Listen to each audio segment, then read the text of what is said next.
So, ayun guys, what's up? It's me again. Sa hindi pa nakakilala sa akin, ako pala si Donnie Ralyaw. Pa-subscribe na ng ating YouTube channel at pa-share na lang din po. For today's video ay magmamaniho tayo ng 10-wheeler truck wing van. So, may biyahe kami to Valenzuela mamaya. Then, ngayon, bago ako bumiyahe, check ko muna yung mga gulong or stud bolt para safe po tayo sa ating biyahe. Guys, wait.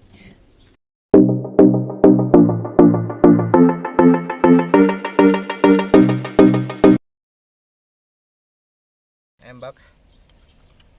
Wait lang, kasi medyo cellphone lang kasi gamit natin guys, kaya hirap buhay. Baba tayo. Check natin yung ating gulong. So wala tayong guantes, gagamit tayo ng basahan. Muntik pa ako malaglag. Aroy.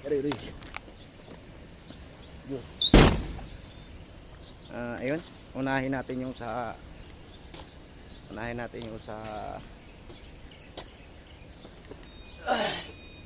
ulihan natin kung maluwag yung mga stud bolt. Ganun lang siya kasi wala tayong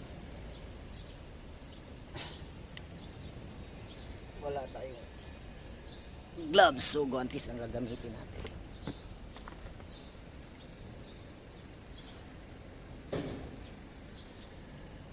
Okay, kabila naman medyo nga pala guys, ito yung ano natin, ito yung wing van 10-wheeler truck na mamanuhin natin. So deliver natin ay Valenzuela. So ayun, check natin yung kanan, sa kanan. Simple lang naman mag-check guys, basta ang konti, kaso nga lang sa pagmamaniho may iwasan yung madungis ka kasi kailangan mo kasi mag-check para safe yung travels mo at walang abala. Ito naman yung battery na so ini-request ko na pala ito nung nakarang araw. So, bago na yung isa, ito na may isa luma kasi gawa nga ng ito yung napupundi, pupunding siya yung kumbaga nalusaw pagka maluwag. So check natin yung compressor niya kung okay ba yung mga compressor niya, tapos yung fluid, marami pa naman yung fluid pa.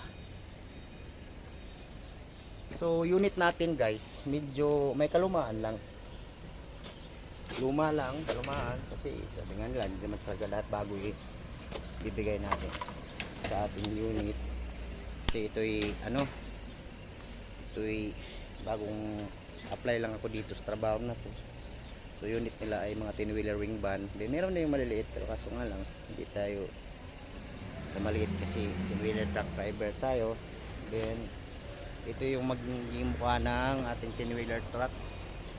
Kung napapansin nyo yun guys, medyo luma. Ito yung may damage pa.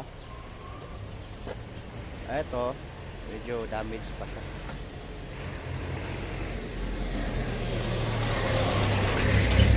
Check naman natin yung gulong niya sa stud bolt ng unahan.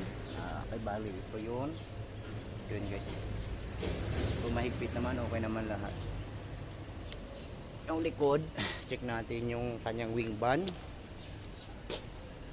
Okay naman tong wing van.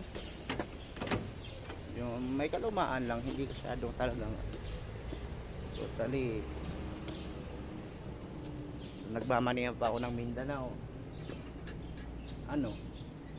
medyo bago yung truck, kaso nga lang ngayon lang ako nakapag-vlog. This is my first time to vlog. So kung sino mang hindi nakakilala sa akin, ako pala si Donnie Ralyaw. Ang aking YouTube channel pala ay Try Me Official. Pa-like and subscribe na lang din po sa ating YouTube channel. Shout out, bye. shout out natin yung ating mga sama. So okay naman. Medyo ito maulan. Basa na yung aking salamin. So akyat muna tayo, pasok muna tayo sa ating truck. Bali ito pala yung subukan na. Medyo madungis pa konti kasi nakaano ko lang na ito. Nalinisan ko rin naman siya nung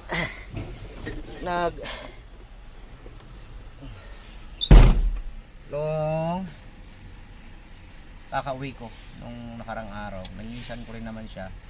Tapos medyo okay na kasi nang unang sampa ko rito ano to napakarumi kasi yung mga driver ayun kasi mga burarang driver hindi natin maiwasan yung ganyan. Shoutout naman sa mga driver yan, pasensya na. Medyo ano lang tayo, baga honest lang.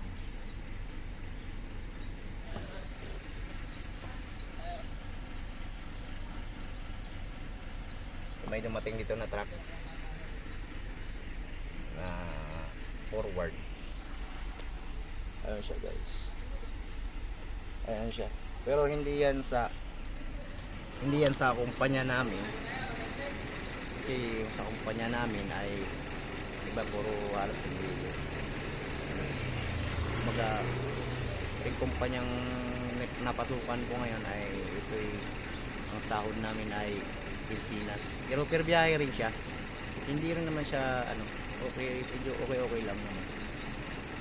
Pero kung tutusin, pamilya talaga sa araw-araw, lalo na kung may ginagatas, tapos pa talaga yung Pilipinas na yun. Kasi katapang naman siya na 13 sa tuwing Pilipinas. So pagtyagaan na lang natin kasi wala naman tayong trabaho. Hirap din naman kasi yung wala kang trabaho, tsagaan na lang muna. So update ko kayo mamaya guys kung ando na kami sa deliveran namin, kung may magbababa kami ng pangarga kasi nakargahan na kasi yung aking truck. Nagloading kami kanina, so hindi ko lang napakita sa inyo yung video. Mamaya update ko kayo pagbaba ng ating pangarga sa ating dideliveran mamaya sa Valenzuela. Abang-abang.